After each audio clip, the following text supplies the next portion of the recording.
ನಟ ದರ್ಶನ್ ಅವ್ರಿಗೆ ಬೇಲ್ ಸಿಕ್ಕಿದೆ. ಆದರೆ ಮುಂದೇನು?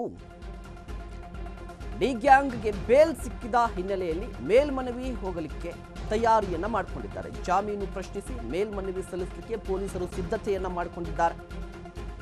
ಮಧ್ಯಂತರ ಜಾಮೀನು ಪ್ರಶ್ನಿಸಿ ಈಗಾಗಲೇ ಸುಪ್ರೀಂಗೆ ಮೊರೆ ಹೋಗಿರುವಂತದ್ದು. ಸುಪ್ರೀಂ ಕೋರ್ಟ್ ಮೆಟ್ಟಿಲೇರಿದ್ದ ಕಾಮಾಕ್ಷಿಪಾಳ್ಯ ಪೊಲೀಸರು.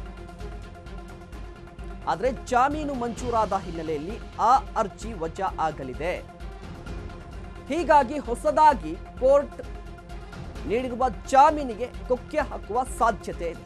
ಹಿರಿಯ ಅಧಿಕಾರಿಗಳ ಜೊತೆ ಚರ್ಚಿಸಿದ ಕಾಮಾಕ್ಷಿಪಾಳ್ಯದ ಪೊಲೀಸರು ಕೋರ್ಟ್ ಆದೇಶದ ಪ್ರತಿ ಸಿಕ್ಕ ನಂತರ ಎಸ್ಪಿಪಿ ಜೊತೆಗೂ ಕೂಡ ಚರ್ಚೆ ಮಾಡುವ ಸಾಧ್ಯತೆ ಇದೆ.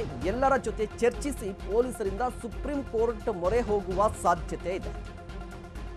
ದರ್ಶನ್ ಅಂಡ್ ಗ್ಯಾಂಗ್ಗೆ ಬೇಲ್ ಸಿಕ್ಕಿದೆ. ವಾಟ್ ನೆಕ್ಸ್ಟ್ ಅಂತ ಹೇಳಿದ್ರೆ ಫೈನಲ್ ಕಂಪ್ಲೀಟ್ ರಿಲೀಫಾ ಅಂತ ಹೇಳಿದ್ರೆ ಅಲ್ಲ. ಪೊಲೀಸರ ಬಳಿ ಒಂದು ಆಯ್ಕೆ ಇದೆ, ಸುಪ್ರೀಂ ಕೋರ್ಟ್ಗೆ ಹೋಗುವಂಥದ್ದು.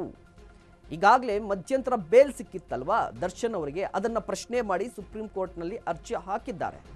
ಬಟ್ ಈಗ ರೆಗ್ಯುಲರ್ ಬೇಲ್ ಸಿಕ್ಕ ಕಾರಣಕ್ಕಾಗಿ ಆ ಅರ್ಜಿ ವಜಾ ಆಗುವ ಸಾಧ್ಯತೆ ಇದೆ, ವಜಾ ಆಗುತ್ತೆ. ಇದರ ಜೊತೆಗೆ ಬೇಲ್ ಸಿಕ್ಕಿದೆಯಲ್ಲ, ಈ ರೆಗ್ಯುಲರ್ ಬೇಲ್ಗೆ ಸಂಬಂಧಪಟ್ಟಂತೆ ಮೇಲ್ಮನವಿ ಸಲ್ಲಿಸುವ ಸಾಧ್ಯತೆ ಇದೆ. ಈಗಾಗಲೇ ಹಿರಿಯ ಅಧಿಕಾರಿಗಳು ಎಸ್ಪಿಪಿ ಪ್ರಸನ್ನ ಕುಮಾರ್ ಅವರ ಜೊತೆ ಕೂಡ ಮಾತುಕತೆಯನ್ನು ನಡೆಸಿದ್ದಾರಂತೆ.